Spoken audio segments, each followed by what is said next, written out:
Film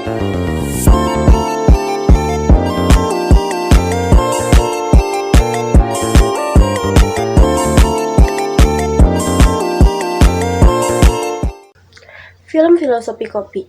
Film Filosofi Kopi merupakan film yang dirilis pada tanggal 9 April 2015 yang disutradarai oleh Angga Dwi Mas Sangsoko.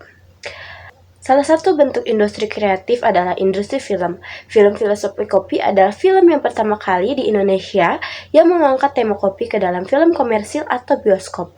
Film ini merupakan sebuah film adaptasi dari sebuah cerpen yang kemudian dijadikan novel oleh D. Lestari.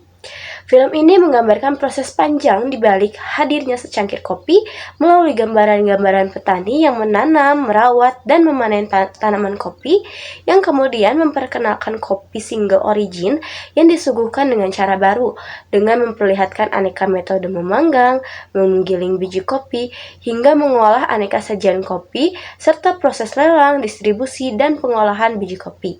Selain itu, film ini juga menggambarkan mengenai hubungan kehidupan manusia dengan kopi.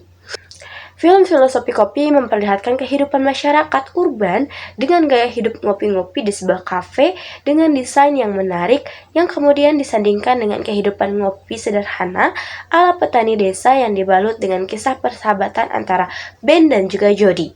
Film ini menggambarkan bagaimana gaya hidup masyarakat, khususnya kaum muda milenial dengan menyeruput kopi-kopi di kafe yang membuat budaya ngopi-ngopi itu menjadi lebih keren. Sinopsis dari cerita ini adalah Ben yang diperankan oleh Chico Jericho, seorang anak petani kopi yang sejak kecil dibesarkan di sebuah perkebunan kopi. Namun, sebuah kejadian membuat ayahnya tidak menyukai kopi lagi.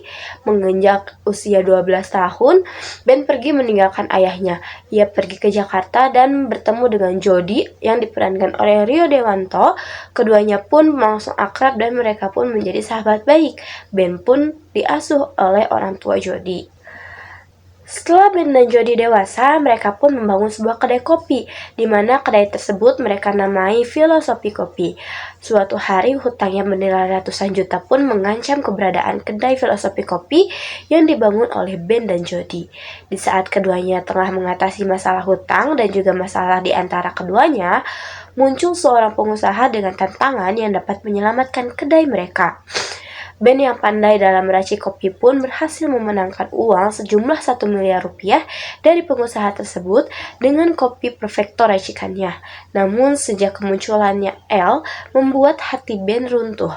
L yang seorang blogger ternama mengungkapkan ada kopi yang lebih baik daripada kopi perfecto, yaitu kopi Tibus, hingga mereka pun tak memiliki pilihan lain selain mencari kopi Tibus. Karena hanya kopi Tibus sendiri yang dapat menentukan keberadaan kedai Filosofi Kopi dan juga persahabatan Ben dan Jody. Ben awalnya menolak, tapi akhirnya setuju untuk pergi bersama Jody dan L untuk menemui pemilik kopi Tibus. Saat bertemu dengan Pak Seno, pemilik dari peracik kopi Tibus, ternyata ada hal lain yang mereka pelajari. Masa lalu dan hubungan dengan keluarga ikut mempengaruhi apa yang mereka jalani di masa sekarang. Film Filosofi Kopi merupakan film yang mengajak masyarakat umum untuk berkolaborasi sebagai produser digital untuk memberi masukan mengenai konsep visual yang akan dihadirkan. Pihak Visinema Pictures mengajak dunia orang produser digital terpilih untuk ikut syuting bersama Angga Dwi Mas Sangsoko.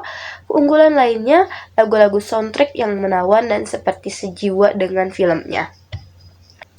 Film Filosofi Kopi ini hasilnya tidak mengecewakan. Filosofi Kopi memang bukan film festival, tapi enak ditonton, ringan dan menghibur. Tiap karakter punya cerita dan masa lalu yang terasa pahit. Beberapa orang menyikapi kepahitan itu dengan cara yang positif. Pada akhirnya mereka bisa menikmati manisnya hidup setelah melalui kepahitan di masa lampau.